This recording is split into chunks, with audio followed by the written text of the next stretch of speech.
Right, back live tonight here on In Focus, and thanks for staying on. Metal Workers Union Numsa will stage a protest tomorrow outside the Road Accident Fund offices in Centurion. Union members are demanding the immediate removal of CEO Collins Letsoalo.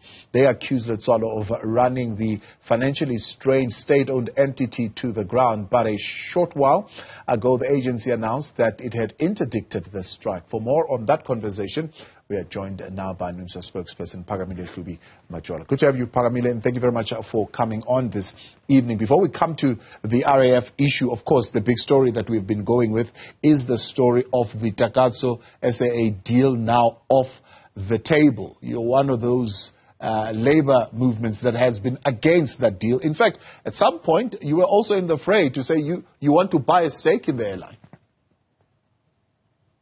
We are thrilled. We are so happy that as a trade union, we have successfully managed to prevent the privatization of SAA. We feel vindicated. We said from the beginning there was no need to privatize this airline. We've been opposed to the sale from the beginning because Pravin Gordhan has been very shady in the way that he's conducted himself. He has refused to disclose any details of the deal. I mean, one of the most glaring revelations this week was when Enoch Godongwana, in an article published in one of the online publications, confirmed that the Takatso Consortium had no proof of funding. No proof of funding, Thabo. These are among the things that we had raised early on as a union to say there's something very dodgy about this deal. And the fact that Pravin Gordhan doesn't want to disclose to Parliament, the fact that he even tried to strong-arm Parliament into signing non-disclosure agreements about the process tells you that something stank. And we said the deal stinks of corruption. And we have been proven right. But we are glad that it's no longer going through and that Pravin Gordhan is on his way out. Let's turn to the RAF situation. I've spoken to Collins Letsoalo at least on two occasions, if I'm correct. He says he's cleaning up the RAF from dodgy advocates who've been milking that institution for years. Why do you want him out? Well, we want him out because we believe that he's done a very good job of pushing propaganda that he's turning the entity around when he's actually deepening the crisis.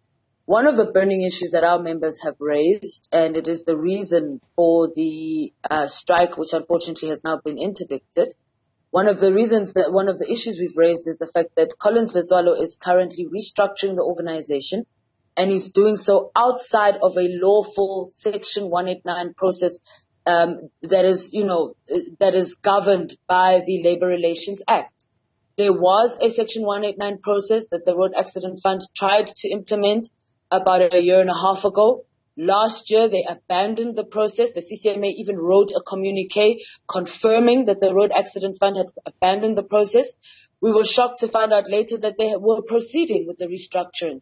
And that restructuring was actually going to result in a lot of workers finding themselves redundant and then, of course, being retrenched. That's one of the issues. The other issues is that you still have this crisis of the Road Accident Fund being unable to pay claimants on time. And that problem has really deepened the poor working conditions for workers at the Road Accident Fund. To date, sheriffs are still attaching chairs, desks. In fact, as of 2 weeks ago, in the East London branch, they attached the server tab of the Road Accident Fund has been attached by the sheriff of the court. Now a third party has got access to crucial information of claimants. That information is ID numbers, personal health information. All of that stuff is regulated by the POPI Act. So Road Accident Fund, as I speak to you, is in gross violation of the POPI Act because crucial information is now in the hands of a third party because they are unable to pay claims on time. Yeah. You are now connecting that to the conversation that I had with you a couple of weeks ago of a looming bus strike, which I said to you would once again seemingly coincide with the Easter period. Is that where you are now at this particular point with the employer? So we did have conciliation on Monday, and the purpose, not on Monday, on Tuesday. And the purpose of the conciliation was for us to try and find each other and actually try and avert a strike. Unfortunately, the employers in the bus passenger sector have made two demands that make it impossible for us to settle the strike, which is number one, they want workers to absorb the cost of, so if they don't meet their contract obligations, their contractual obligations to the authorities, they want those costs to be passed on to workers. We have rejected that because obviously we know nothing about these contracts. We're not there when they negotiate, and they don't even want to disclose these contracts anyway. So why should workers be paying for things that they don't know, paying for penalties that they don't understand? And secondly, the other demand that they've made is that even if we do sign a settlement agreement, they're saying that any worker who is employed after the 1st of April 2024 will not get the same benefits as what we've negotiated for other groups of workers. And that, again, is for us as a deal breaker. So unfortunately, yes, we are headed towards a strike. Will that strike be on the Easter long weekend? Not necessarily, because we had conciliation, which means even though we've been granted a certificate to strike, that certificate was granted yesterday, there is a 30-day cooling off period, which means that we will not be able to embark on that strike during the Easter long weekend.